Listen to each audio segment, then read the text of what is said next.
ਆਓ ਕਲਗੀਧਰ ਪਾਤਸ਼ਾਹ ਧੰਨ ਸ੍ਰੀ ਗੁਰੂ ਗੋਬਿੰਦ ਸਿੰਘ ਸਾਹਿਬ ਜੀ ਮਹਾਰਾਜ, ਜਿਨ੍ਹਾਂ ਦੇ ਜੀਵਨ ਦੇ ਉਹ ਦਿਨ ਚੱਲ ਰਹੇ ਹਨ ਜਦੋਂ ਸਤਿਗੁਰੂ ਪਾਤਸ਼ਾਹ ਨੂੰ ਬਹੁਤ ਸਾਰੀਆਂ ਝੂਠੀਆਂ ਸਹੁੰ ਖਾ ਕੇ ਕੁਰਾਨ ਦੀਆਂ ਸਹੁੰ ਖਾਧੀਆਂ ਗਈਆਂ, ਆਟੇ ਦੀ ਗਊ ਬਣਾ ਕੇ ਸਹੁੰ ਖਾਧੀਆਂ ਗਈਆਂ ਕਿ ਇੱਕ ਵਾਰ ਤੁਸੀਂ ਆਨੰਦਪੁਰ ਦਾ ਕਿਲ੍ਹਾ ਖਾਲੀ ਕਰ ਜੋ, ਤੁਹਾਡਾ ਸਾਡੇ ਨਾਲ ਕੋਈ ਵੈਰ ਨਹੀਂ ਹੈ। ਦੁਬਾਰੇ ਜਦੋਂ ਤੁਹਾਡਾ ਦਿਲ ਕਰਿਆ ਆ ਕੇ ਇੱਥੇ ਆਪਣਾ ਨਿਵਾਸ ਕਰ ਲਿਓ।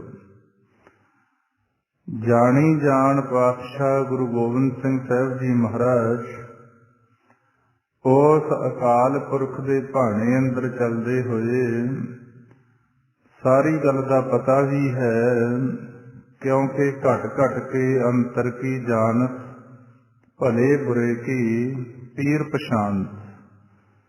ਗੁਰੂ ਨਾਨਕ ਦੇ ਘਰ ਦੇ ਉਹ ਸਿਧਾਂਤ ਨੂੰ ਪੂਰਨ ਤੌਰ ਤੇ ਪ੍ਰੈਕਟੀਕਲ ਦੇ ਅੰਦਰ ਸਾਨੂੰ ਸਮਝਾਉਣ ਵਾਸਤੇ ਕਿ ਇਹ ਐਸਾ ਘਰ ਹੈ ਜਿੱਥੇ ਸਾਰਾ ਕੁਝ ਪਤਾ ਹੋਣ ਦੇ ਬਾਵਜੂਦ ਵੀ ਉਸ ਮਾਲਿਕ ਦੇ ਭਾਣੇ ਦੇ ਅੰਦਰ ਰਹਿਣਾ। ਹੋਣ ਨਜ਼ੀਕ ਖੁਦਾਏ ਦੇ ਭੇਦ ਨਾ ਕਿਸੈ ਦੇਨ। ਹੋਰ ਪਾਤਸ਼ਾਹ ਗੁਰੂ ਗੋਬਿੰਦ ਸਿੰਘ ਮਹਾਰਾਜ ਨੂੰ ਇਹ ਨਹੀਂ ਆਪਾਂ ਕਹਿ ਸਕਦੇ ਕਿ ਉਹਨਾਂ ਨੂੰ ਇਸ ਗੱਲ ਦਾ ਗਿਆਨ ਨਹੀਂ ਸੀ ਕਿ ਜਿਉਂ ਹੀ ਅਸੀਂ ਇਹ ਕਿਲੇ ਤੋਂ ਬਾਹਰ ਜਾਣਾ, ਥੋੜੇ ਸਮੇਂ ਬਾਅਦ ਸਾਡੇ ਤੇ ਬੜਾ ਭਾਰੂ ਹਮਲਾ ਹੋ ਜਾਣਾ, ਸਾਡੇ ਪਰਿਵਾਰ ਦਾ ਵਿਛੋੜਾ ਪੈ ਜਾਣਾ, ਜੰਗ ਯੁੱਧ ਹੋਣੇ ਨੇ। ਪਰ ਸਾਰਾ ਕੁਝ ਪਤਾ ਹੋਣ ਦੇ ਬਾਵਜੂਦ ਵੀ ਸਬਰ ਅੰਦਰ ਸਾਵਰੀ ਤਨ ਏਵੈ ਜਾ ਲੈਨ। ਹੋਣ ਨਜ਼ੀਕ ਖੁਦਾਏ ਦੇ ਭੇਦ ਨਾ ਕਿਸੈ ਦੇਨ। ਸਤਿਗੁਰ ਪਾਤਸ਼ਾਹ ਸਾਨੂੰ ਸਿਖਾ ਕੇ ਗਏ, ਕਿਉਂਕਿ ਜੰਗਾਂ ਯੁੱਧਾਂ ਦੇ ਅੰਦਰ ਹਾਰ ਚੁੱਕੇ ਸਨ ਇਹ ਪਹਾੜੀ ਰਾਜਿਆਂ ਦੀ ਸੈਨਾ ਵੀ ਤੇ ਆਪਣੇ ਸੂਬੇ ਸਰਹੰਦ ਦੀ ਸੈਨਾ ਵੀ। ਇਹਨਾਂ ਨੇ ਫਿਰ ਮਤਾ ਪਕਾਇਆ ਕਿ ਜੰਗਾਂ ਯੁੱਧਾਂ 'ਚ ਨਹੀਂ ਅਸੀਂ ਜਿੱਤ ਸਕਦੇ। ਛਲ ਕੀਤਾ ਗਿਆ, ਰਾਜਨੀਤੀ ਵਰਤੀ ਗਈ। ਸਹੁੰ ਸਗੰਧਾਂ ਖਾ ਕੇ ਪਾਤਸ਼ਾਹ ਗੁਰੂ ਗੋਬਿੰਦ ਸਿੰਘ ਮੂਹਰੇ ਇਹਨਾਂ ਨੇ ਇਹ ਤਰਲਾ ਕੀਤਾ ਕਿ ਇੱਕ ਵਾਰ ਸਾਡੀ ਬਹੁਤ ਵੱਡੀ ਇਹ ਹਦਕ ਹੈ, ਤੁਸੀਂ ਇੱਕ ਵਾਰ ਕਿਲ੍ਹਾ ਖਾਲੀ ਕਰ ਦਿਓ, ਦੁਬਾਰੇ ਜਦੋਂ ਤੁਹਾਡਾ ਦਿਲ ਕਰੇਗਾ ਤੁਸੀਂ ਇੱਥੇ ਆ ਕੇ ਆਪਣਾ ਨਿਵਾਸ ਕਰਿਓ। ਤੇ ਸਤਿਗੁਰੂ ਪਾਤਸ਼ਾਹ ਨੇ ਇੰਨੀ ਠੰਡ ਦੇ ਅੰਦਰ ਬੜਾ ਔਖਾ ਹੈ ਗੱਲਾਂ ਕਰ ਲੈਣੀਆਂ। ਆਪਾਂ ਨੂੰ ਆਪਦੇ ਘਰ ਤੋਂ 2-4 ਦਿਨ ਬਾਹਰ ਰਹਿਣਾ ਪਵੇ ਤਾਂ ਬੜੀ ਮੁਸ਼ਕਲ ਆਉਂਦੀ। ਜਿੱਥੇ ਇੰਨੀਆਂ ਸ਼ਾਹੀ ਠਾਠਾਂ ਬਾਠਾਂ ਹੋਣ, ਦੁਨੀਆ ਦੀ ਕੁੱਲ ਮਹਿੰਗੀ ਤੋਂ ਮਹਿੰਗੀ ਵਸਤੂ ਸਤਿਗੁਰ ਦੇ ਚਰਨਾਂ 'ਚ ਸੰਗਤਾਂ ਵੱਲੋਂ ਭੇਟਾ ਕੀਤੀਆਂ ਹੋਣ, ਪਾਤਸ਼ਾਹ ਨੇ ਇਹ ਮਤਾ ਪਕਾ ਕੇ ਜਿੰਨਾ ਸਮਾਨ ਵਾਧੂ ਸੀ, ਜਿੰਨੇ ਕੁ ਸ਼ਾਸਤਰ ਗੁਰਮੁਖਾਂ ਨੂੰ ਬੇਨਤੀ ਕੀਤੀ ਸਿੰਘਾਂ ਨੂੰ ਕਿ ਤਨ ਦੇ ਉੱਪਰ ਧਾਰਨ ਕਰ ਲਓ, ਜਿੰਨਾ ਕੁ ਸਮਾਨ ਜ਼ਰੂਰੀ ਸੰਭਾਲਿਆ ਗਿਆ ਤੇ ਬਾਕੀ ਸਾਰਾ ਕੀਮਤੀ ਵਸਤੂ ਸੋਨੇ ਚਾਂਦੀ ਆਦਿਕ ਦੇ ਭਾਂਡੇ ਉਹ ਸਭ ਕੁਝ ਮਿੱਟੀ ਵਿੱਚ ਦਬਾਏ ਗਏ। ਕੁਝ ਸਤਲੁਜ ਦੇ ਅੰਦਰ ਸੁਟਾਇਆ ਗਿਆ ਸਮਾਨ ਕਿ ਬੈਰੀ ਦੇ ਹੱਥ ਨਾ ਲੱਗੇ। ਤੇ ਉਸ ਅਕਾਲ ਪੁਰਖ ਵਾਹਿਗੁਰੂ ਨਿਰੰਕਾਰ ਦਾ ਭਾਣਾ ਮੰਨ ਕੇ ਆ ਜਿਹੜੀ ਰਾਤ ਲੰਘ ਕੇ ਗਈ ਆ, ਇਸ ਰਾਤ ਸਤਿਗੁਰੂ ਪਾਤਸ਼ਾਹ ਗੁਰੂ ਗੋਬਿੰਦ ਸਿੰਘ ਮਹਾਰਾਜ ਨੇ ਪਰਿਵਾਰ ਸਮੇਤ, ਸਿੰਘਾਂ ਸਮੇਤ ਪਹਿਰ ਰਾਤ ਰਹਿੰਦੀ ਆਨੰਦਪੁਰ ਦਾ ਕਿਲ੍ਹਾ ਛੱਡਿਆ ਤੇ ਕਿਲਾ ਛੱਡਣ ਤੋਂ ਬਾਅਦ ਥੋੜੀ ਜਿਹੀ ਦੂਰ ਹੀ ਅਜੇ ਗਏ ਸੀ, ਸਰਸਾ ਦੇ ਨੇੜੇ ਨਰਮੋਹਗੜ੍ਹ ਦਾ ਇੱਕ ਸਥਾਨ ਦੱਸਿਆ ਇਤਿਹਾਸ ਦੇ ਅੰਦਰ।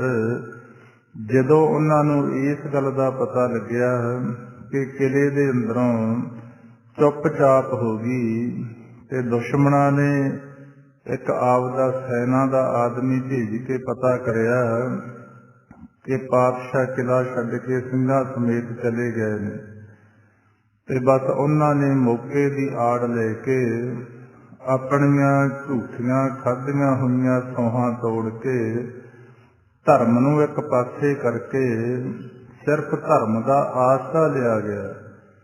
ਅੱਜ ਵੀ ਆਪਾਂ ਵੇਖਦੇ ਹਾਂ ਦੁਨੀਆ ਦੇ ਅੰਦਰ ਰਾਜ ਭਾਗ ਕਰਨ ਵਾਲੇ ਜਿਹੜੇ ਅਗਿਆਨਤਾ ਵਸ ਰਾਜੇ ਨੇ, ਉਹ ਸਿਰਫ ਆਪਣੇ ਰਾਜ ਭਾਗ ਦੀ ਪ੍ਰਾਪਤੀ ਵਾਸਤੇ ਝੂਠੀਆਂ ਸੌਹਾਂ ਸੰਗਤਾਂ ਖਾ ਜਾਂਦੇ ਨੇ ਤੇ ਬਾਅਦ ਵਿੱਚ ਸਾਰਾ ਕੁਝ ਭੁੱਲ ਜਾਂਦੇ ਨੇ।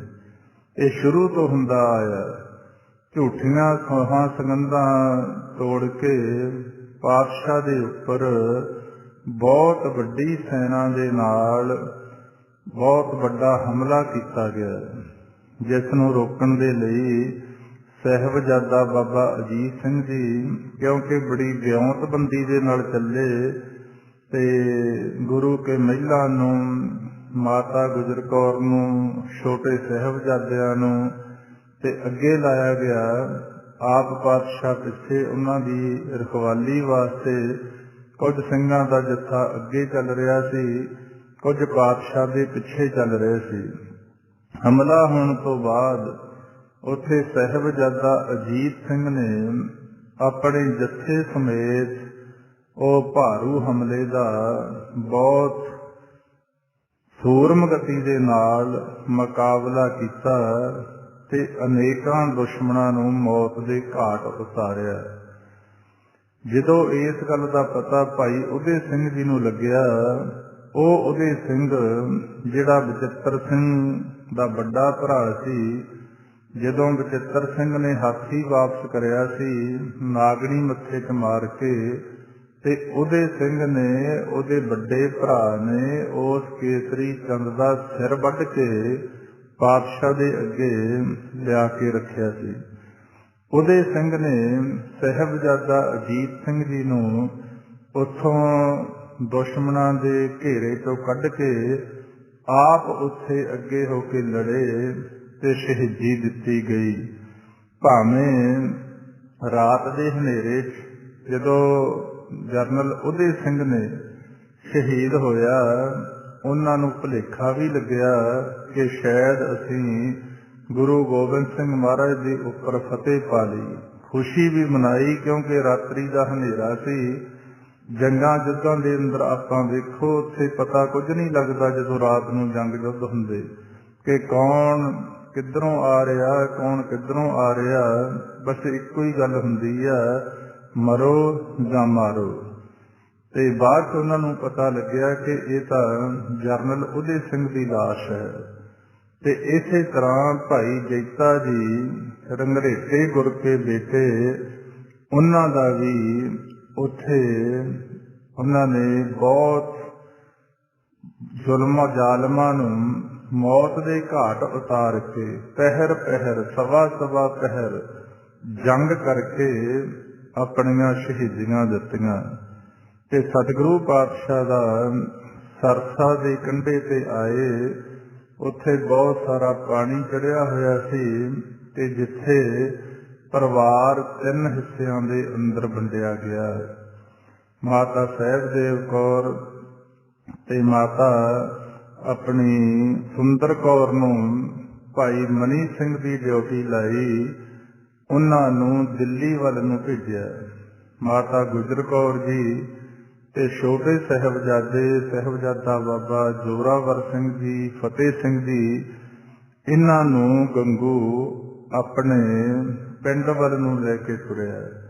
ਤੇ ਧੰਨ ਸ੍ਰੀ ਗੁਰੂ ਗੋਬਿੰਦ ਸਿੰਘ ਮਹਾਰਾਜ, ਵੱਡੇ ਸਾਹਿਬਜ਼ਾਦੇ ਬਾਬਾ ਅਜੀਤ ਸਿੰਘ ਜੀ, ਸਾਹਿਬਜ਼ਾਦਾ ਜੁਝਾਰ ਸਿੰਘ ਜੀ ਤੇ ਬਾਕੀ ਸਿੰਘਾਂ ਨੂੰ ਨਾਲ ਲੈ ਕੇ ਇਹ ਚਮਕੌਰ ਵਾਲੇ ਪਾਸੇ ਨੂੰ ਉੱਥੋਂ ਚੱਲੇ।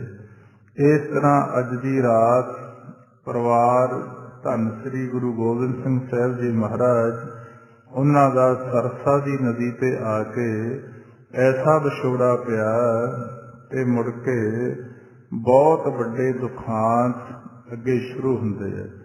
ਉੱਥੇ ਕਿਸੇ ਨੇ ਬੜੇ ਸੁੰਦਰ ਸ਼ਬਦ ਲਿਖੇ ਨੇ, ਉਸ ਹੋਣੀ ਨੂੰ ਇੱਕ ਤਾਨਾ ਮਾਰਿਆ ਕਿ ਐ ਤਕਦੀਰ ਤੂੰ ਹਰੇਕ ਤੇ ਵਰਤ ਜਾਂਦੀ ਹੈ, ਤੂੰ ਪੀਰਾਂ ਪੈਗੰਬਰਾਂ ਨੂੰ ਨਹੀਂ ਬਖਸ਼ਦੀ।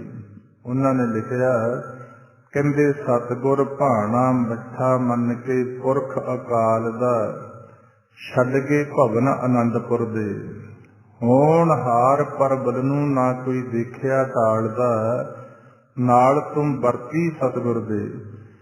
ਦਲ ਦੁਸ਼ਮਣ ਦਾ ਚਾੜ ਗੁਰਾਂ ਤੇ ਕਈ ਕਰੋੜ ਦਿੱਤਾ, ਕੀਤੇ ਸਖਤ ਵਤੀਰੇ ਨੀ, ਸਰਸਾ ਤੇ ਤੈਂ ਸਤਿਗੁਰ ਦਾ ਪਰਿਵਾਰ ਵਿਛੋੜ ਦਿੱਤਾ, ਕੀਤਾ ਕੀ ਤਕਦੀਰੇ ਨੀ।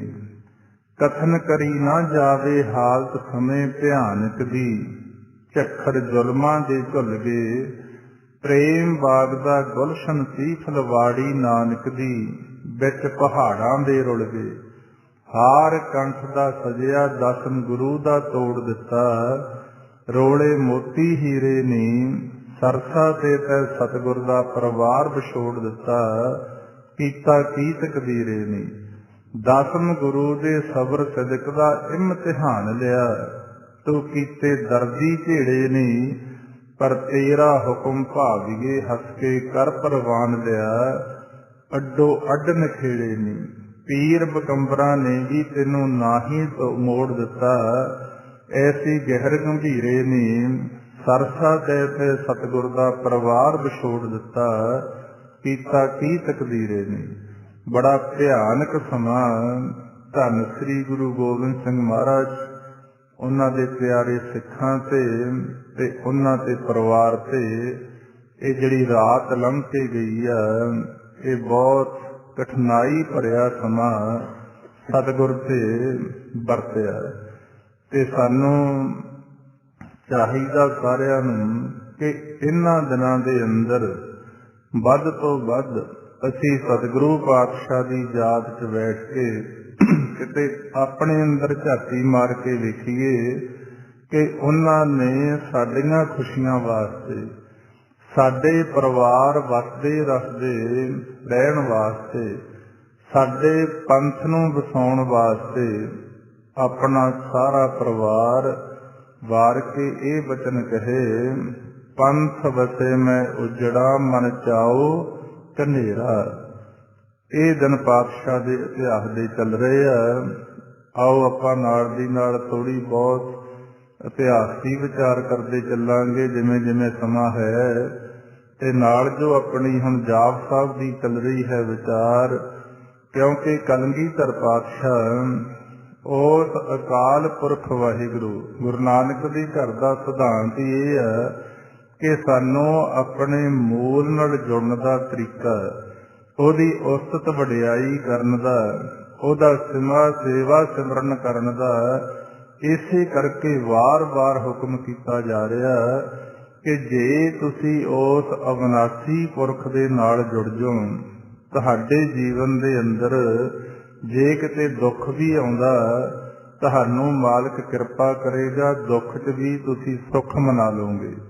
ਜੇ ਅਸੀਂ ਆਪਣੇ ਮੂਲ ਪਰਮਾਤਮਾ ਨਾਲੋਂ ਟੁੱਟੇ ਰਹੇ, ਭਾਵੇਂ ਦੁਨੀਆ ਦੇ ਸਾਡੇ ਕੋਲੇ ਅਨੇਕਾਂ ਸੁੱਖ ਹਨ, ਅੱਛੇ ਘਰ ਨੇ, ਚੜ੍ਹਨ ਨੂੰ ਕਾਰਾਂ ਮੋਟਰਾਂ ਸਵਾਰੀਆਂ ਨੇ, ਪਹਿਨਣ ਨੂੰ ਚੰਗੇ ਕੱਪੜੇ ਨੇ, ਖਾਣ ਨੂੰ ਚੰਗੇ ਪਦਾਰਥ ਨੇ, ਪਰ ਤਾਂ ਵੀ ਸੰਸਾਰ ਇਸ ਤਰ੍ਹਾਂ ਤੜਫ ਰਿਹਾ ਜਿਵੇਂ ਕਿਸੇ ਮਛਲੀ ਨੂੰ ਪਾਣੀ ਚੋਂ ਕੱਢ ਕੇ ਬਾਹਰ ਸੁੱਟ ਦਿਓ, ਉਹ ਤੜਫ ਰਹੀ ਹੈ, ਕਿਉਂਕਿ ਉਹਦਾ ਜੀਵਨ ਹੈ ਪਾਣੀ, ਤੇ ਸਾਡੇ ਮਨ ਦਾ ਆਸਰਾ ਹੈ ਪਰਮਾਤਮਾ ਦਾ ਨਾਮ, ਉਹਦੀ ਸੇਵਾ, ਉਹਦਾ ਸਿਮਰਨ, ਉਹਦਾ ਭੈ, ਉਹਦਾ ਡਰ ਤੇ ਉਹਦਾ ਆਸਰਾ।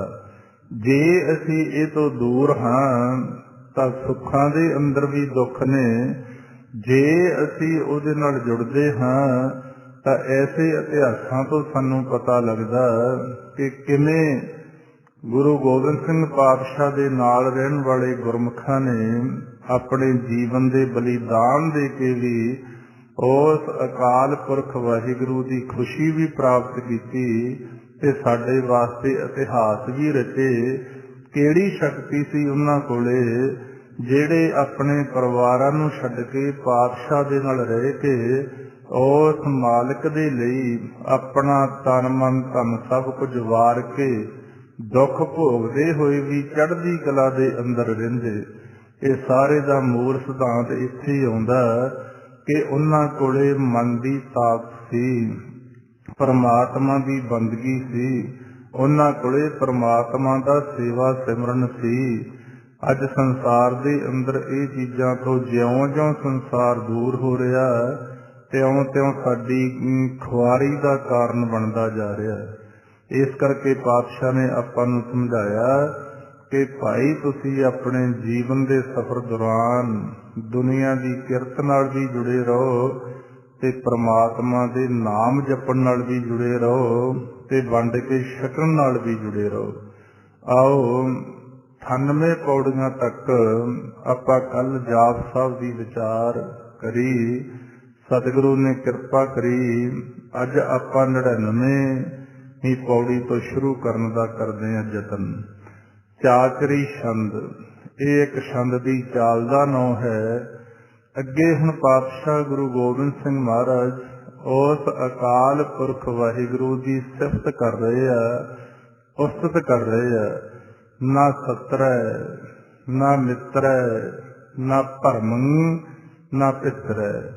ਹੇ ਅਕਾਲ ਪੁਰਖ ਵਾਹਿਗੁਰੂ, ਤੇਰਾ ਕੋਈ ਦੁਸ਼ਮਣ ਵੀ ਨਹੀਂ ਤੇ ਨਾ ਹੀ ਤੇਰਾ ਕੋਈ ਮਿੱਤਰ। ਸਤਰੂ ਕਹਿੰਦੇ ਨੇ ਦੁਸ਼ਮਣ ਨੂੰ ਤੇ ਮਿੱਤਰ ਕਹਿੰਦੇ ਨੇ ਦੋਸਤ ਨੂੰ। ਤੇ ਨਾ ਤੈਨੂੰ ਕੋਈ ਭਰਮ ਭੁਲੇਖਾ ਹੈ ਤੇ ਨਾ ਹੀ ਤੈਨੂੰ ਕਿਸੇ ਚੀਜ਼ ਦਾ ਕੋਈ ਡਰ ਹੈ। ਨਾ ਕਰਮੰ ਨਾ ਕਾਏ ਅਜਨਮੰ ਅਜਾਏ। ਕਾਏ ਕਹਿੰਦੇ ਨੇ ਸੰਸਾਰ ਨੂੰ, ਜਿਵੇਂ ਆਪਾਂ ਕਹਿੰਦੇ ਹਾਂ ਕਾਇਆ ਨਸ, ਸੰਸਾਰ ਨੂੰ ਕਹਿਤਾ। ਅਜਨਮੰਗ ਕਹਿੰਦੇ ਨੇ ਜਿਹੜਾ ਜਨਮ ਤੋਂ ਰਹਿਤ ਹੈ। ਅਜਾਏ ਕਹਿੰਦੇ ਨੇ ਜਿਹੜਾ ਕਿਸੇ ਇੱਕ ਥਾਂ ਰਹਿਣ ਵਾਲਾ ਨਹੀਂ। ਹੇ ਅਕਾਲ ਪੁਰਖ ਵਾਹਿਗੁਰੂ, ਤੂੰ ਕਿਸੇ ਤਰ੍ਹਾਂ ਦੇ ਕਰਮਾਂ ਦੇ ਅਧੀਨ ਨਹੀਂ, ਤੇਰਾ ਕੋਈ ਖਾਸ ਸਰੀਰ ਵੀ ਨਹੀਂ, ਤੂੰ ਜਨਮ ਤੋਂ ਰਹਿਤ ਹੈ ਤੇ ਤੇਰਾ ਕੋਈ ਇੱਕ ਜਗ੍ਹਾ ਟਿਕਾਣਾ ਵੀ ਨਹੀਂ। ਤੈਨੂੰ ਕਿਸੇ ਇਸਤਰੀ ਨੇ ਨਹੀਂ ਜਨਮ ਦਿੱਤਾ, ਤੂੰ ਆਪਣੇ ਆਪ ਤੋਂ ਪ੍ਰਗਟ ਹੈ। ਅਜੂਨੀ ਸਹਿ ਭੰ ਸੁਤੇ ਸਿੱਧ ਪ੍ਰਕਾਸ਼ ਰੂਪ। ਨਾ ਚਿਤਰੈ ਨਾ ਮਿੱਤਰੈ ਪਰੇ ਹੈ ਪਵਿੱਤਰੈ। ਐ ਵਾਹਿਗੁਰੂ, ਚਿਤਰੇ ਕਹਿੰਦੇ ਨੇ ਤੇਰੀ ਕੋਈ ਤਸਵੀਰ ਵੀ ਨਹੀਂ। ਭਾਵੇਂ ਅੱਜ ਭੁਲੇਖਾ ਹੈ, ਪਰਮਾਤਮਾ ਦੇ ਨਾਂ ਦੀਆਂ ਤਸਵੀਰਾਂ ਬਣਾ ਕੇ ਲੋਕ ਉਸ ਨੂੰ ਆਕਾਰ ਦੇ ਅੰਦਰ ਪੂਜ ਰਹੇ ਆ। ਪਰ ਪਾਤਸ਼ਾਹ ਗੁਰੂ ਗੋਬਿੰਦ ਸਿੰਘ ਮਹਾਰਾਜ, ਗੁਰੂ ਨਾਨਕ ਦਾ ਘਰ, ਗੁਰੂ ਗ੍ਰੰਥ ਸਾਹਿਬ ਦੀ ਬਾਣੀ ਸਾਨੂੰ ਇਹ ਗਿਆਨ ਦੇ ਰਹੀ ਹੈ ਕਿ ਉਸ ਦਾ ਕੋਈ ਆਕਾਰ ਨਹੀਂ, ਨਿਰੰਕਾਰ। ਇਸੇ ਕਰਕੇ ਆਪਾਂ ਰੋਜ਼ ਨਿਤਨੇਮ ਦੀਆਂ ਬਾਣੀਆਂ 'ਚ ਪੜ੍ਹਦੇ ਹਾਂ, ਕੋ ਬਤਾਨ ਕੋ ਪੂਜਤ ਹੈ ਪਸ, ਕੋ ਮਰਤਾਨ ਕੋ ਪੂਜਨ ਧਾਇਓ, ਕੂਰ ਕਿਰਿਆ ਉਰਜਿਓ ਸਭ ਹੀ ਜਗ, ਸ੍ਰੀ ਭਗਵਾਨ ਕੋ ਭੇਦ ਨਾ ਪਾਇਓ। ਕਹਿੰਦੇ ਇਹ ਕੂੜ ਕਹਿੰਦੇ ਨੇ ਝੂਠ ਨੂੰ। ਅਗਿਆਨਤਾ ਦੇ ਹਨੇਰੇ 'ਚ ਕੂੜ ਦੀ ਕਿਰਿਆ ਦੇ ਅੰਦਰ ਸੰਸਾਰ ਉਲਝ ਗਿਆ, ਪਰਮਾਤਮਾ ਦੇ ਭੇਦ ਨੂੰ ਨਹੀਂ ਜਾਣਿਆ। ਉਹਦੀਆਂ ਮੂਰਤਾਂ ਬਣਾ ਕੇ ਤਾਂ ਉਹਨੂੰ ਪੂਜਣਾ ਸ਼ੁਰੂ ਕਰਤਾ। ਪਰ ਜੋ ਪਾਤਸ਼ਾਹ ਨੇ ਸਾਨੂੰ ਗਿਆਨ ਦਿੱਤਾ ਕਿ ਉਹ ਨਾ ਚਿੱਤਰ ਹੈ, ਉਹਦਾ ਕੋਈ ਚਿੱਤਰ ਨਹੀਂ, ਨਾ ਮਿੱਤਰ ਹੈ, ਨਾ ਉਹਦਾ ਕੋਈ ਖਾਸ ਮਿੱਤਰ, ਪਰੇ ਹੈ, ਉਹ ਸਾਰੇ ਜੀਵਾਂ ਤੋਂ ਦੂਰ ਹੋ ਕੇ ਵੀ ਰਹਿੰਦਾ, ਪਵਿੱਤਰ ਹੈ। ਉਹਦੀ ਜਿਹੜੀ ਆਪਣੀ ਹਸਤੀ ਆ ਪਵਿੱਤਰ ਹੈ, ਉਹਨੂੰ ਕੋਈ ਮੈਲ ਨਹੀਂ ਲੱਗਦੀ। ਪ੍ਰਤੀਸੈ ਅਦੀਸੈ ਅਦ੍ਰਿਸੈ ਅਕ੍ਰਿਸੈ। ਪ੍ਰਥੀਸੇ ਕਹਿੰਦੇ ਨੇ ਪਿਰਥਵੀ ਦਾ ਮਾਲਕ, ਜਿਵੇਂ ਆਪਾਂ ਧਰਤੀ ਨੂੰ ਪਿਰਥਵੀ ਵੀ ਕਹਿੰਦੇ ਆ, ਤੇ ਅਦੀਸੇ ਕਹਿੰਦੇ ਨੇ ਸਭ ਤੋਂ ਆਰੰਭ, ਕਿ ਉਦੋਂ ਪਹਿਲਾਂ ਕੁਝ ਵੀ ਨਹੀਂ ਸੀ। ਅਦ੍ਰਿਸ਼ੇ ਕਹਿੰਦੇ ਨੇ, ਦ੍ਰਿਸ਼ਟਮਾਨ ਕਹਿੰਦੇ ਨੇ ਦੇਖਣ ਵਾਲੀ ਚੀਜ਼ ਨੂੰ, ਅਦ੍ਰਿਸ਼ਟ ਕਹਿੰਦੇ ਨੇ ਜਿਹੜੀ ਨਿਰਗੁਣ ਹੈ, ਇਹਨਾਂ ਨੇਤਰਾਂ ਨਾਲ ਦਿਖਾਈ ਨਹੀਂ ਦਿੰਦੀ। ਅਕ੍ਰਿਸੇ ਕਹਿੰਦੇ ਨੇ ਨਿਰਬਲ ਨਾ ਹੋਣ ਵਾਲਾ। ਸੰਸਾਰ ਦੇ ਅੰਦਰ ਕੋਈ ਵੀ ਇਨਸਾਨ ਪੈਦਾ ਹੋਇਆ, ਇੱਕ ਨਾ ਇੱਕ ਦਿਨ ਉਹਦਾ ਜਿਹੜਾ ਸਰੀਰ ਹੈ, ਉਹਦਾ ਜਿਹੜਾ ਮਨ ਹੈ, ਇਹ ਬਲ ਤੋਂ ਰਹਿਤ ਹੋ ਜਾਂਦਾ। ਬੁਢੇਪੇ 'ਚ ਜਾ ਕੇ ਆਪਣਾ ਸਰੀਰ ਵੀ ਬਲ ਤੋਂ ਰਹਿਤ ਹੋ ਜਾਂਦਾ ਤੇ ਮਨ ਵੀ ਡਿੱਗ ਪੈਂਦਾ। ਪਰ ਗੁਰੂ ਗੋਬਿੰਦ ਸਿੰਘ ਪਾਤਸ਼ਾਹ ਇੱਥੇ ਸਮਝਾ ਰਹੇ ਆ ਕਿ ਇਹ ਪ੍ਰਮਾਤਮਾ, ਤੂੰ ਸਾਰੀ ਪ੍ਰਿਥਵੀ ਦਾ ਮਾਲਕ ਹੈ, ਤੂੰ ਸਭ ਤੋਂ ਪਹਿਲਾਂ ਦਾ, ਤੇਥੋਂ ਪਹਿਲਾਂ ਕੁਝ ਵੀ ਨਹੀਂ, ਤੇ ਤੂੰ ਕਿਸੇ ਨੂੰ ਇਹਨਾਂ ਨੇਤਰਾਂ ਨਾਲ ਦਿਖਾਈ ਵੀ ਨਹੀਂ ਦਿੰਦਾ, ਤੇ ਨਾ ਹੀ ਤੂੰ ਨਿਰਬਲ ਹੋਣ ਵਾਲਾ। ਭਗਵਤੀ ਛੰਦ ਪ੍ਰਸਾਦ ਕਸਤੇ, ਇਹ ਵੀ ਭਗਵਤੀ ਵੀ ਇੱਕ ਛੰਦ ਦੀ ਚਾਲ ਦਾ ਨਾਂ ਦੱਸਿਆ। ਮਹਾਰਾਜ ਹੁਣ ਸਮਝਾ ਰਹੇ ਨੇ ਕਿ ਅਛਜ ਦੇਸੈ, ਕਿ ਅਭਿਜ ਭੇਸੈ, ਕਿ ਆਗੰਜ ਕਰਮੈ, ਕਿ ਆਪੰਜ ਭਰਮੈ। ਅਛਜ ਕਹਿੰਦੇ ਨੇ ਅਖੰਡ, ਨਾਸ ਨਾ ਹੋਣ ਵਾਲਾ। ਆ ਭਿਜ ਕਹਿੰਦੇ ਨੇ ਜਿਹਨੂੰ ਕੋਈ ਖਤਮ ਨਾ ਕਰ ਸਕੇ। ਆ ਗੰਜ ਕਹਿੰਦੇ ਨੇ ਜਿਹਨੂੰ ਕੋਈ ਜਿੱਤ ਨਾ ਸਕੇ। ਆ ਭੰਜ ਕਹਿੰਦੇ ਨੇ ਅਡੋਲ, ਜਿਹੜਾ ਡੋਲਦਾ ਨਹੀਂ। ਹੇ ਪ੍ਰਭੂ, ਤੇਰਾ ਜਿਹੜਾ ਦੇਸ਼ ਹੈ ਉਹ ਨਾਸ ਹੋਣ ਵਾਲਾ ਨਹੀਂ, ਜਿਹਨੂੰ ਆਪਾਂ ਸੱਚਖੰਡ ਕਹਿੰਦੇ ਆ, ਬੇਗਮਪੁਰਾ ਸ਼ਹਿਰ ਕਹਿੰਦੇ ਆ, ਅਵਚਲ ਨਗਰ ਕਹਿੰਦੇ ਆ, ਨਿਰੰਕਾਰ ਦਾ ਦੇਸ਼ ਕਹਿੰਦੇ ਆ। ਬਾਕੀ ਜੋ ਆ ਦ੍ਰਿਸ਼ਟਮਾਨ ਸੰਸਾਰ ਵੇਖ ਰਹੇ ਆ ਆਪਾਂ, ਕਿੰਨੇ ਦੇਸ਼ ਨੇ ਇਹਦੇ ਅੰਦਰ, ਇਹ ਕਿਸੇ ਸਮੇਂ ਨਾਸ ਹੋ ਸਕਦੇ ਆ। ਜਿਹੜਾ ਆਪਣਾ ਅਸਲੀ ਘਰ ਹੈ, ਜਿਹਨੂੰ ਨਿਰੰਕਾਰ ਦਾ ਦੇਸ਼ ਕਹਿੰਦੇ ਨੇ, ਜੋ ਨਿਰਗੁਣ ਹੈ, ਆਕਾਰ ਤੋਂ ਰਹਿਤ ਹੈ, ਉਹਨੂੰ ਕੋਈ ਨਾਸ ਕਰਨ ਵਾਲਾ ਨਹੀਂ। ਅਵਿਨਾਸੀ ਹੈ, ਅਖੰਡ ਹੈ, ਨਾ ਉਹਦਾ ਕੋਈ ਹਿੱਸਾ ਕਰ ਸਕਦਾ। ਕਿਉਂਕਿ ਜਿਉਂ-ਜਿਉਂ ਆਪਾਂ ਗੁਰਬਾਣੀ ਪੜ੍ਹ ਕੇ, ਸੇਵਾ ਸਿਮਰਨ ਕਰਕੇ ਸਾਡੀ ਸੁਰਤ ਨੂੰ ਗਿਆਨ ਆਉਂਦਾ ਜਾਊਗਾ, ਸਾਨੂੰ ਬਹੁਤ ਭੇਦ ਆਉਂਦੇ ਜਾਣਗੇ। ਆਹ ਧਰਤੀ ਦੀਆਂ ਹੱਦਬੰਦੀਆਂ ਨੇ, ਆਪਾਂ ਜ਼ਮੀਨ ਦੀ ਹੱਦਬੰਦੀ ਕਰ ਲੈਂਦੇ ਹਾਂ, ਘਰ ਦੀ ਹੱਦਬੰਦੀ ਕਰ ਲੈਂਦੇ ਹਾਂ, ਦੇਸ਼ਾਂ ਦੀ ਹੱਦਬੰਦੀ ਹੈ, ਸਾਰਾ ਕੁਝ ਹੈ। ਤੇ ਇੱਕ ਆਪਣਾ ਆ ਸਾਂਝਾ ਦੇਸ਼ ਆ ਸਾਰਿਆਂ ਦਾ, ਜਿਹੜਾ ਆਪਾਂ ਆ ਖਾਲੀ ਖਲਾ ਵੇਖ ਰਹੇ ਹਾਂ, ਜਿਹਨੂੰ ਨਿਰੰਕਾਰ ਦੀ ਦੇਹ ਆਖਿਆ। ਇਹਦੀ ਕੋਈ ਹੱਦਬੰਦੀ ਨਹੀਂ ਹੈ, ਆਕਾਸ਼ ਨੂੰ ਵੰਡਿਆ ਨਹੀਂ ਜਾ ਸਕਦਾ। ਇਹ ਸਾਰੀ ਜਗ੍ਹਾ ਇੱਕੋ ਹੀ ਹੈ। ਤੇ ਬੜੇ ਬਹੁਤ ਆਪਣੇ ਹੋਰ ਭਰਮ ਕੱਢੇ ਗੁਰੂ ਨਾਨਕ ਦੇ ਘਰ ਨੇ। ਅਸੀਂ ਕਈ ਵਾਰ ਨਫ਼ਰਤ ਕਰ ਲੈਂਦੇ ਹਾਂ ਸੰਸਾਰ ਦੇ ਜੀਵਾਂ ਤੋਂ, ਉਹਨਾਂ ਦੇ ਮਾੜੇ ਕਰਮ ਦੇਖ ਕੇ, ਕਿ ਜੀ ਅਸੀਂ ਇਹਦੇ ਘਰ ਦਾ ਭੋਜਨ ਨਹੀਂ ਖਾਂਦੇ, ਭਾਂਡੇ ਤਿਆਗ ਦਿੰਦੇ ਹਾਂ, ਬਹੁਤ ਕੁਝ। ਕਈ ਵਾਰ ਧਰਮ ਦੇ ਰਸਤੇ ਚੱਲਦੇ ਵੀ ਅੱਜ ਆਪਾਂ ਵੇਖਦੇ ਹਾਂ, ਕਈ ਸੱਜਣ, ਕਈ ਇਨਸਾਨ ਧਰਮ ਦਾ ਗਿਆਨ ਲੈ ਕੇ ਵੀ ਇੰਨੀ ਨਫ਼ਰਤ ਕਰਨੀ ਸ਼ੁਰੂ ਕਰ ਦਿੰਦੇ ਆ, ਉਹ ਗੁਰੂ ਨਾਨਕ ਦੇ ਘਰ ਦੀ ਗੱਲ ਨੂੰ ਹੀ ਭੁੱਲ ਜਾਂਦੇ ਆ। ਜਦੋਂ ਅਸੀਂ ਗੁਰੂ ਨਾਨਕ ਸਾਹਿਬ ਮਹਾਰਾਜ ਦੇ ਘਰ ਦੀ ਗੱਲ ਪੜ੍ਹਦੇ ਹਾਂ, ਤਾਂ ਉਹ ਠੱਗਾਂ ਦੇ ਵੀ ਗਏ, ਉਹ ਚੋਰਾਂ ਦੇ ਵੀ ਗਏ, ਉਹ ਆਪਣੇ ਰਾਖਸ਼ਾਂ ਦੇ ਵੀ ਗਏ, ਉਹ ਪਾਪੀ ਲੋਕਾਂ ਦੇ ਘਰੇ ਵੀ ਗਏ, ਸਾਰਿਆਂ ਨੂੰ ਤਾਰਿਆ, ਉੱਥੇ ਰਾਤਾਂ ਵੀ ਕੱਟੀਆਂ, ਉਹਨਾਂ ਦੇ ਭੋਜਨ ਵੀ ਛਕੇ, ਲਾਲੋ ਵਰਗੇ ਤਰਖਾਣਾਂ ਦੇ ਵੀ ਗਏ। ਤੇ ਅੱਜ ਦਾ ਕਈ ਵਾਰ ਭੁੱਲਿਆ ਹੋਇਆ ਸਿੱਖ ਇੰਨਾ ਬਾਣੀ ਤੇ ਗੁਰੂ ਦੇ ਗਿਆਨ ਤੋਂ ਦੂਰ ਹੋ ਗਿਆ, ਉਹ ਨਫ਼ਰਤ ਕਰਦਾ। ਤੇ ਜਿਹੜੇ ਇਨਸਾਨ ਦੇ ਅੰਦਰ ਨਫ਼ਰਤ ਹੈ, ਉੱਥੇ ਪਰਮਾਤਮਾ ਨੇੜੇ ਤੇੜੇ ਵੀ ਨਹੀਂ ਆ ਸਕਦਾ। ਜਦੋਂ ਗਹਿਰਾਈ 'ਚ ਆਪਾਂ ਜਾ ਕੇ ਸਮਝਦੇ ਹਾਂ ਕਿ ਦੁਨੀਆ ਦੇ ਅਸੀਂ ਦੇਸ਼ ਵੀ ਵੰਡ ਲਏ, ਅਸੀਂ ਭਾਂਡੇ ਵੀ ਵੰਡ ਲਏ, ਜ਼ਮੀਨਾਂ ਵੀ ਵੰਡ ਲਈਆਂ, ਨਫ਼ਰਤ ਵੀ ਕਰ ਲਈ, ਕਿਸੇ ਦੇ ਘਰੇ ਜਾਣਾ ਵੀ ਛੱਡਤਾ, ਤੇ ਆ ਜਿਹੜਾ ਖਾਲੀ ਖਲਾ ਹੈ, ਜਿਹਦੇ ਤੋਂ ਆਪਾਂ ਸਾਹ ਲੈ ਰਹੇ ਹਾਂ, ਪਰਮਾਤਮਾ ਦੇ ਰਿਹਾ ਹੈ, ਇਹਨੂੰ ਕਿਵੇਂ ਵੰਡਿਆ ਜਾਵੇਗਾ? ਇਹਦੇ 'ਚ ਔਗਣਾਂ ਨਾਲ ਭਰੇ ਲੋਕ ਵੀ ਸਵਾਦ ਛੱਡ ਰਹੇ ਆ। ਇਹਨਾਂ 'ਚ ਮਾੜੇ ਕਰਮ ਕਰਨ ਵਾਲੇ ਵੀ ਸਵਾਸ ਛੱਡ ਰਹੇ ਆ। ਜਾਣੀ ਸਾਰੇ ਸੰਸਾਰ ਦਾ ਇੱਕ ਸਾਂਝਾ ਭਾਂਡਾ ਹੈ। ਇਹ ਨਿਰੰਕਾਰ ਦਾ ਦੇਸ਼, ਜਿਹਦੀ ਵੰਡ ਨਹੀਂ ਹੋ ਸਕਦੀ, ਨਾ ਇਹ ਖੰਡ ਹੋ ਸਕਦਾ, ਇਹ ਖੰਡਿਆ ਜਾ ਸਕਦਾ। ਪਾਤਸ਼ਾਹ ਗੁਰੂ ਗੋਬਿੰਦ ਸਿੰਘ ਮਹਾਰਾਜ ਸਮਝਾ ਰਹੇ ਹਨ, ਇਹ ਅਛੱਜ ਦੇਸ ਹੈ, ਇਹ ਵਾਹਿਗੁਰੂ ਜੀ ਤੇਰਾ ਅਖੰਡ, ਤੂੰ ਨਾਸ ਹੋਣ ਵਾਲਾ ਨਹੀਂ, ਤੇਰੀ ਕੋਈ ਵੰਡ ਨਹੀਂ ਕਰ ਸਕਦਾ, ਤੇ ਅਗੰਜ ਨਾ ਤੈਨੂੰ ਕੋਈ ਜਿੱਤ ਸਕਦਾ।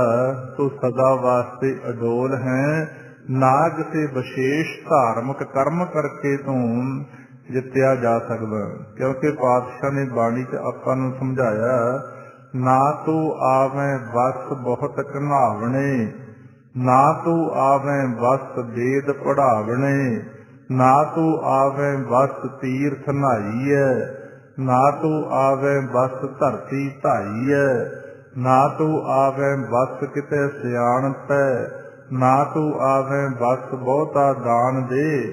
ਤੇ ਅਖੀਰ ਕੀ ਸਮਝਾਇਆ ਕਿ ਸਭ ਕੋ ਤੇਰੇ ਵਸ ਅਗਮ ਅਗੋਚਰਾ, ਤੂੰ ਭਗਤਾਂ ਕੇ ਵਸ ਭਗਤਾਂ ਕਾਣ ਤੇਰਾ। ਉਹ ਤਾਂ ਉਹਨਾਂ ਜੀਵਾਂ ਤੇ ਖੁਸ਼ ਹੁੰਦਾ ਜਿਹੜੇ ਭੈ ਭਾਵਨਾ ਦੇ ਨਾਲ ਉਹਦੀ ਭਗਤੀ ਕਰਦੇ ਆ। ਅੱਗੇ ਮਹਾਰਾਜ ਸਮਝਾ ਰਹੇ ਆ ਕਿ ਆ ਭਿੱਜ ਲੋਕੈ, ਕਿ ਆਦਿਤ ਸੋਕੈ, ਕਿ ਅਬਧੂਤ ਵਰਨੈ, ਕਿ ਬਭੂਤ ਕਰਨੈ। ਆ ਜਿੱਤ ਕਹਿੰਦੇ ਨੇ ਉਸ ਸ਼ਕਤੀ ਨੂੰ ਜਿਹੜੀ ਸੂਰਜ ਨੂੰ ਵੀ ਖਤਮ ਕਰ ਦੇਵੇ। ਆ ਭਿੱਜ ਕਹਿੰਦੇ ਨੇ ਅਟੁੱਟ ਨੂੰ, ਅਵਧੂਤ ਕਹਿੰਦੇ ਨੇ ਜਿਹੜਾ ਮਾਇਆ ਦਾ ਤਿਆਗੀ ਹੋਵੇ, ਤੇ ਵਿਭੂਤ ਕਹਿੰਦੇ ਨੇ ਉਸ ਮਾਲਕ ਦੇ ਆਪਣੇ ਸਰੂਪ ਨੂੰ ਤੇ ਸ਼ਕਤੀ ਨੂੰ। ਇੱਥੇ ਹੁਣ ਮਹਾਰਾਜ ਸਮਝਾ ਰਹੇ ਆ ਕਿ ਹੇ ਪ੍ਰਮਾਤਮਾ, ਤੇਰਾ ਦੇਸ਼ ਵੀ ਅਵਿਨਾਸ਼ੀ ਆ, ਤੂੰ ਸੂਰਜ ਦੇ ਤੇਜ ਨੂੰ ਵੀ ਸੁਕਾ ਸਕਦਾ, ਕਿਉਂਕਿ ਸੂਰਜ ਵੀ ਤੇਰੇ ਭੈ ਦੇ ਅੰਦਰ ਚੱਲ ਰਿਹਾ। ਭੈ ਵਿੱਚ ਸੂਰਜ, ਭੈ ਵਿੱਚ ਚੰਦ, ਕੋਹ ਕਰੋੜੀ ਚਲਤ ਨਾ ਅੰਤ। ਆਸਾ ਦੀ ਵਾਰ ਦੇ ਕੀਰਤਨ 'ਚ ਆਪਾਂ ਪੜ੍ਹ ਸਕਦੇ ਹਾਂ, ਸੁਣ ਸਕਦੇ ਹਾਂ ਕਿ ਕਿਵੇਂ ਪਾਤਸ਼ਾਹ ਨੇ ਸਮਝਾਇਆ ਕਿ ਸਾਰਾ ਕੁਝ ਭੈ ਵਿੱਚ ਪਵਨ ਬਹਿ ਦਰਿਆ, ਭੈ ਵਿੱਚ ਪਵਨ ਬਹਿ ਸਦਭਾਓ, ਭੈ ਵਿੱਚ ਚੱਲੇ ਲੱਖ ਦਰਿਆਓ, ਕਿ ਸਾਰਾ ਕੁਝ ਉਸ ਮਾਲਿਕ ਦੇ ਭੈ ਦੇ ਅੰਦਰ ਹੈ। ਤੇਰਾ ਜਿਹੜਾ ਸਰੂਪ ਹੈ ਉਹ ਮਾਇਆ ਤੋਂ ਰਹਿਤ ਹੈ, ਤੇ ਸੋਮਾ ਹੈ ਤੂੰ, ਸ਼ੁੱਧ ਹੈ, ਕਿ ਰਾਜਨ ਪ੍ਰਵਾਹ ਹੈ, ਕਿ ਧਰਮੰ ਤੁਝਾ ਹੈ, ਕਿ ਅਸ਼ੋਕ ਵਰਨ ਹੈ, ਕਿ ਸਰਬਾ ਅਪਰਨ ਹੈ। ਪ੍ਰਭਾ ਕਹਿੰਦੇ ਨੇ ਤੇਜ ਨੂੰ, ਚਮਕ ਨੂੰ। ਜਿਸ ਤਰ੍ਹਾਂ ਆਪਾਂ ਦੁਨੀਆਦਾਰੀ 'ਚ ਆਮ ਭਾਸ਼ਾ ਵਰਤਦੇ ਹਾਂ ਕਿ ਇਹ ਬੰਦੇ ਦੀ ਬੜੀ ਪ੍ਰਭਤਾ, ਗੁਣਾਂ ਦਾ ਕਰਕੇ ਤੇਜ ਪ੍ਰਤਾਪ। ਤੁਝਾ ਕਹਿੰਦੇ ਨੇ ਝੰਡੇ ਨੂੰ, ਗਹਿਣੇ ਨੂੰ। ਅਸ਼ੋਕ ਕਹਿਤਾ ਜਿਹੜਾ ਸ਼ੋਕ ਤੋਂ ਰਹਿਤ ਆ, ਤੇ ਅਪਰਨੇ ਕਹਿੰਦੇ ਨੇ ਸ਼ਿੰਗਾਰ ਨੂੰ। ਹੇ ਅਕਾਲ ਪੁਰਖ ਵਾਹਿਗੁਰੂ, ਤੂੰ ਰਾਜਿਆਂ ਦੀ ਵੀ ਸੋਭਾ ਹੈ, ਭਾਵ ਰਾਜਿਆਂ ਦੇ ਅੰਦਰ ਵੀ ਤੇਰਾ ਹੀ ਤੇਜ ਵਰਤ ਰਿਹਾ।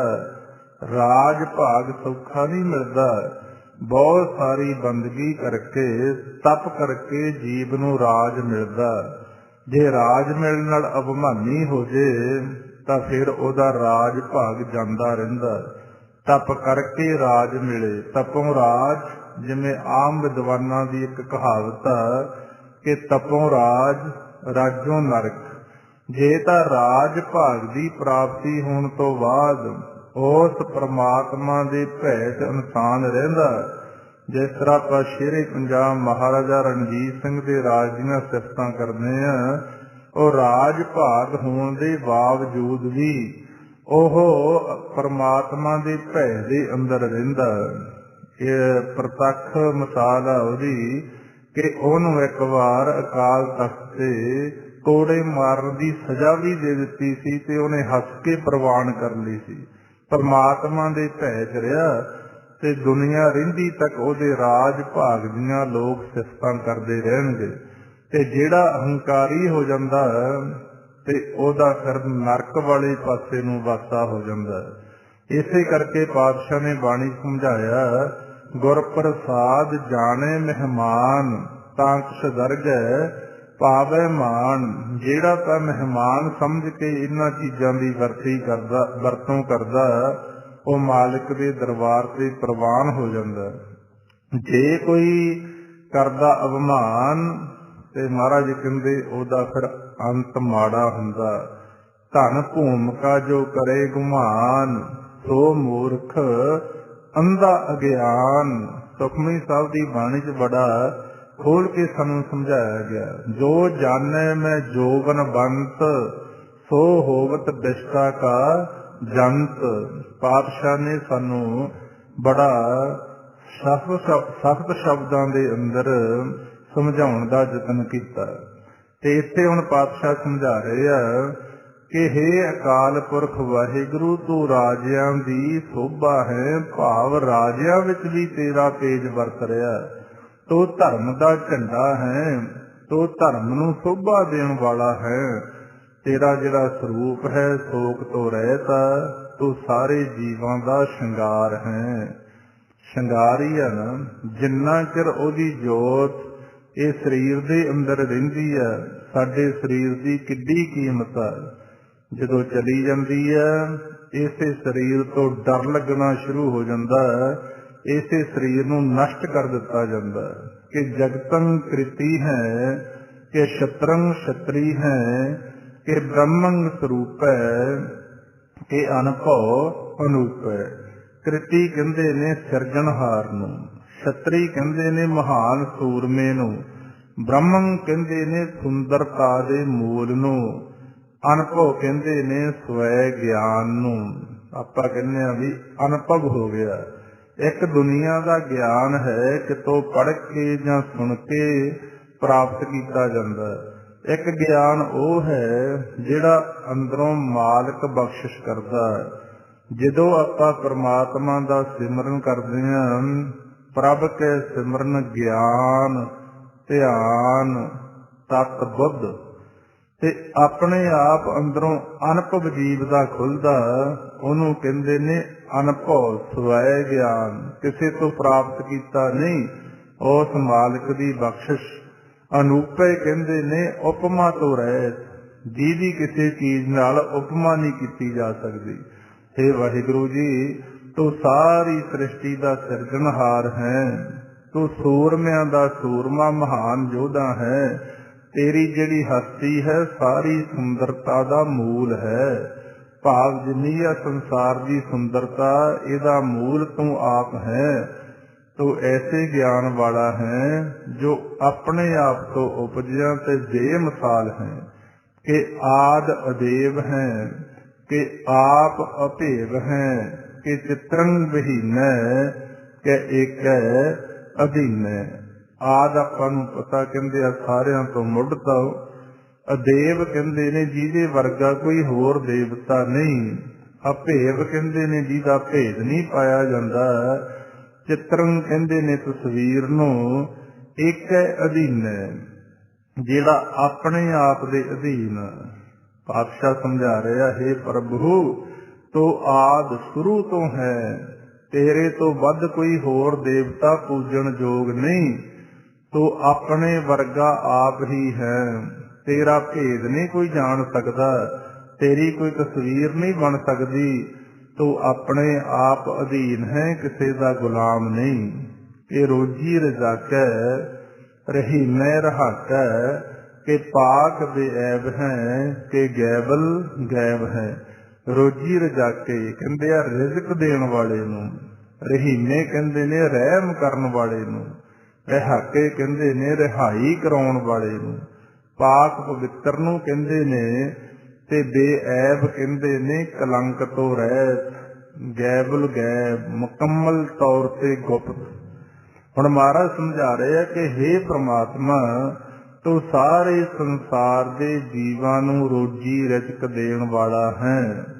ਤੂੰ ਸਾਰਿਆਂ ਦੇ ਉੱਪਰ ਰਹਿਮ ਦਇਆ ਕਰਨ ਵਾਲਾ ਹੈ। ਸਾਰਿਆਂ ਨੂੰ ਮੁਕਤੀ ਦੇਣ ਵਾਲਾ ਹੈ।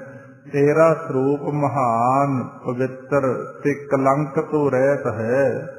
ਤੂੰ ਪੂਰਨ ਤੌਰ ਤੇ ਗੁਪਤ ਹੋ ਕੇ ਸਾਰੇ ਥਾਵਾਂ 'ਚ ਵਰਤ ਰਿਹਾ। ਕਿ ਅਫਵਲ ਗੁਨਾਹ ਹੈ, कि सहान साह है, कि कारण कुनिंद है, कि रोजी दहिंद है। अफबुल भी कहते ने बख्शण वाले नूं, ते कुनिंद कहते ने करन वाले नूं, देहंद कहते ने देण वाले नूं। वख वख भाषावां दे अंदर पातशाह गुरु गोबिंद सिंह महाराज उस अकाल पुरख की वडियाई कर रहे हैं कि हे प्रभु, हे करतार, तू सारे जीवां दे पापां नूं बख्शण वाला है, तू बादशाहां दा बादशाह है, तू सब कारनां दा करनहार है, ते सारे जीवां दा रिज़्क दाता है। कि राज़िक रहीम है, कि कर्मं करीम है, कि सर्वं दली है, कि सर्वं कली है, कि सर्वं दली है। कर्मं कहते ने बख्शिश, ते करीम कहते ने बख्शिश करन वाले नूं, कली कहते ने शक्तिवान। जिवें आपां कहने ये बंदे च बड़ी कला है, बड़ी शक्ति है, ते इत्थे परमात्मा नूं कहता सर्वं कली है, तू सारियां शक्तियां दा मालिक है। दली कहते ने नाश करन वाले नूं, आपां कहने इहने दलता सारा कुछ। हे परमात्मा, तू सारे जीवां नूं रिज़क देण वाला है, दया करन वाला है, सारियां शक्तियां दा मालिक है, तू सब प्राणियां दा नाश करन वाला भी है। के सर्वत्र मान्य, के सर्वत्र दान्य, के सर्वत्र गौण, के सर्वत्र भौण। मान्य कहते ने मान जोग नूं, सर्वत्र कहता हर थां नूं, दान्य कहते ने दान करन वाले दानी नूं, ते गौणे कहते ने जिहदी हरेक थां पहुँच होवे। भौणे कहते ने लोक नूं, 14 भौण जिवें कहने आपां 3 भवन कहने आ, ये लोक नूं कहते ने। किसी इंसान च ऐसी शक्ति नहीं जिहड़ा हरेक जगह अपनी पहुँच बना के रखदा होवे। हे अकाल पुरख वाहिगुरू जी, तेरी सारे थां प्रतिष्ठा हो रही है, तैनूं सारे मनदे आ, तू सारे जीवां नूं दान दातां देण वाला, ते सारियां दे अंदर तेरी पहुँच है, ते सारे लोकां दे अंदर तू सर्व व्यापक है। के सर्वत्र दिसै, के सर्वत्र भेसै, के सर्वत्र राजै, के सर्वत्र साजै। राजै कहते ने प्रकाश कर रहा, ते साजै कहते ने रचना करन वाले नूं। हे वाहिगुरू जी, तू सारियां देशां दे अंदर बस रहा है। तू आ पहरावियां दे अंदर नहीं है कि जिवें अज दुनिया दे लोक दे अंदर धर्म दे नां ते पहरावे खड़े कीते होए आ। पातशाह गुरु गोबिंद सिंह महाराज कहंदे तू पहरावियां तो बाहर है, तू हर थां प्रकाश रूप है, सब जगह तेरे तेज की शोभा हो रही है, ते सारी सृष्टि तेरी रची हुई है। इस तरह धन श्री गुरु गोबिंद सिंह महाराज जी ये जाप साहब की बाणी के अंदर बहुत उस वाहिगुरू दीआं सिफतां करके साडा उहदे नाल प्यार पवा रहे हैं। क्योंकि जदों असीं वार वार ये पढ़दे हां बाणी नाल समझ आउणी शुरू हो गई, सानूं भावें घट ही समझ आवे पर परमात्मा साडी गल नूं समझ रहा हुंदा। लोड़ तां है जदों पाठ करना भावना बनाउण दी, ते सानू थोड़े जे मन नूं नेड़े रख के ते उस वाहिगुरू नूं हाज़र नाज़र समझ के उहदे अगे अरदासां बेनतियां जोदड़ियां करन दी। ते जे साडा पढ़दिआं दा ध्यान दुनिया के विचारां दे अंदर भज्जिआ फिरी जांदा, फेर बहुता फायदा नहीं हुंदा। इस करके महाराज ने आपां नूं समझाया कि रसना गाईए, श्रवणी सुणीए, हिरदे ध्याईए सोई। जदों भी बाणी पढ़दे हो कन्नां नाल सुणिया करो। आत्मा पढ़ी जांदी आ, मन सुणदा नहीं। ये उदों सुणूगा जदों हाज़र रहूगा। हाज़र रखण दा तरीका फिर आपां नूं समझाया गया। जो मुख तो बोलदे हो इनू अपने कन्नां दे नाल सुणना, ते संगत दे विच आ के आपां नूं इन्हां गल्लां दी सोझी आउंदी आ। नहीं तो सारी सारी उम्र लोगों की पढ़दियां दी धार्मिक ग्रंथ लंघ जाती है ते जीवन के अंदर कोई बहुता बदलाव नहीं आता। कारण सुनते नहीं ते लोकां नूं सुनाउण तक तां सीमित हो जाते हैं, आप नहीं सुनते। इसे करके महाराज ने आपां नूं समझाया नाल दी नाल अभ्यास करना ते जिहदे नाल सानू ज्ञान ध्यान की सोझी आउणी है। प्रभ के सिमरन ज्ञान ध्यान तत् बुद्ध, प्रभ के सिमरन रिद्ध सिद्ध नौ निध। आओ फिर बाकी का समां आपां हुण गुरमंत्र का अभ्यास करिए। करो जी शुरू। वाहिगुरू वाहिगुरू वाहिगुरू।